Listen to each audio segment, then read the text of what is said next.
Ce n'est pas à cause de ton passé que tu dois compromettre ton avenir avec des pensées qui te font peur, des pensées qui te disent que ça ne marchera pas, ça n'y arrivera pas. Laisse-moi te dire une chose, ça va marcher. L'année 2026, c'est une année de faveur pour toi. Tu es restauré dans tes sentiments.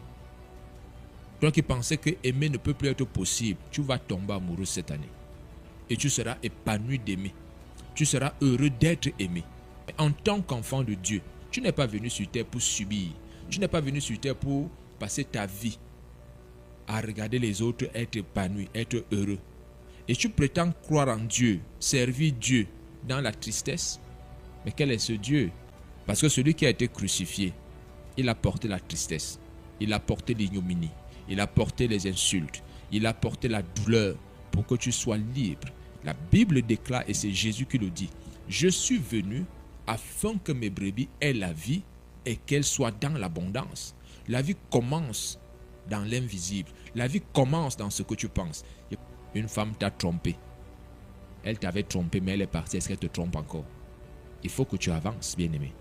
Un homme t'a trahi. Il allait épouser quelqu'un d'autre. Ce n'est pas grave. Il est parti.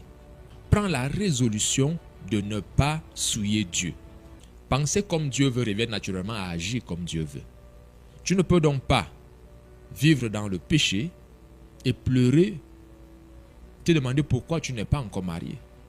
Maintenant, ceux qui sont des enfants de Dieu, qui ont divorcé avec le péché, qui ont renoncé à la vie de débauche, mais qui malgré leur sainteté n'arrivent pas encore soit à enfanter, soit à se marier, ou même à travailler à être des millionnaires. Ne vous découragez pas. Voici ce que je viens de te dire ce jour, toi qui es enfant de Dieu.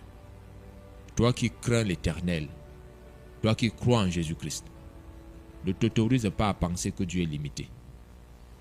Parce que si tu commences à croire que tu es bloqué, tu es paralysé, il faut que tu ailles chercher la terre de ton village, tu es en train de limiter Dieu dans ta vie. Et en ce moment, tu veux toi-même te délivrer. Or, la Bible déclare que Jésus-Christ est venu pour que tu aies la vie et la vie en abondance. Et comment la voir? Il faut simplement accepter Jésus. Ouvre ton cœur à Jésus. Invite Jésus à être ton sauveur, mais aussi ton Seigneur. Reconnais-le comme étant celui-là seul qui te donne accès à la vie éternelle. Sans ce préalable, je peux te garantir que les pensées qui vont te traverser vont te détruire. Les pensées qui vont te traverser vont t'anéantir. Et plus tu vas avoir une image erronée de toi-même, plus tu prononceras des paroles contre toi-même et ces paroles vont s'accomplir. Tu es le choix de Dieu.